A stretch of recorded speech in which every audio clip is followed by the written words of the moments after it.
સયાજી હોસ્પિટલમાં ઘોર બેદરકારી, દાઝેલા બાળકને સ્ટ્રેચર ન મળતા માતાએ ઉચકીને વોર્ડ બદલ્યો. વડોદરાની સુવિધાજનક ગણાતી સયાજી હોસ્પિટલમાં આરોગ્ય તંત્રની ગંભીર બેદરકારી છતી કરતી એક ઘટના સામે આવી છે.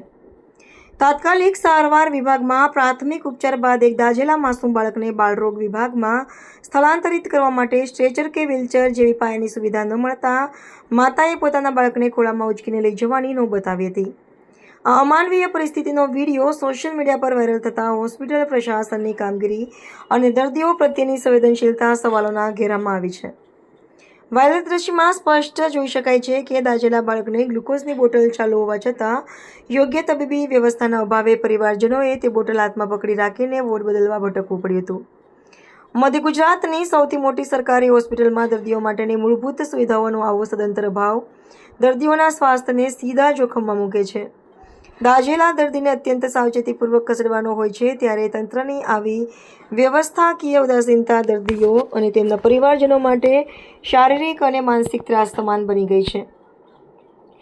આ વિવાદિત ઘટના સંદર્ભે સયાજી હોસ્પિટલના resident medical officer doctor Hitendra ચૌહાણે બચાવ કરતા જણાવ્યું હતું કે હોસ્પિટલના કેમ્પસમાં દર્દીઓ માટે તમામ પ્રાથમિક સુવિધાઓ પૂરતા પ્રમાણમાં ઉપલબ્ધ છે.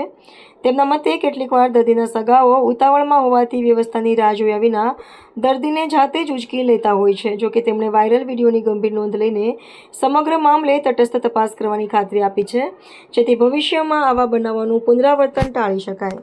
આ પ્રકારનો વિડીયો વાયરલ થયો છે ખરેખર ગંભીર ઘટના હશે એવું માનવું છે મારે, કારણ કે અમારા તરફથી તો અમે દર્દીના સગાને દર્દીને પૂરતા પ્રમાણમાં અમારા પાસે સ્ટ્રેચર ઉપલબ્ધ છે, વ્હીલચેર ઉપલબ્ધ છે, અંદર ટ્રાન્સફર માટે અમારે ત્યાં ઈવી વાહન પણ ઉપલબ્ધ છે.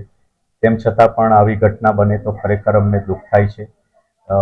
આ ઘટનાની અમે ચોક્કસ તપાસ કરીશું અને જે બી એના જવાબદાર હશે એની સામે અમે યોગ્ય પગલાં લઈશું.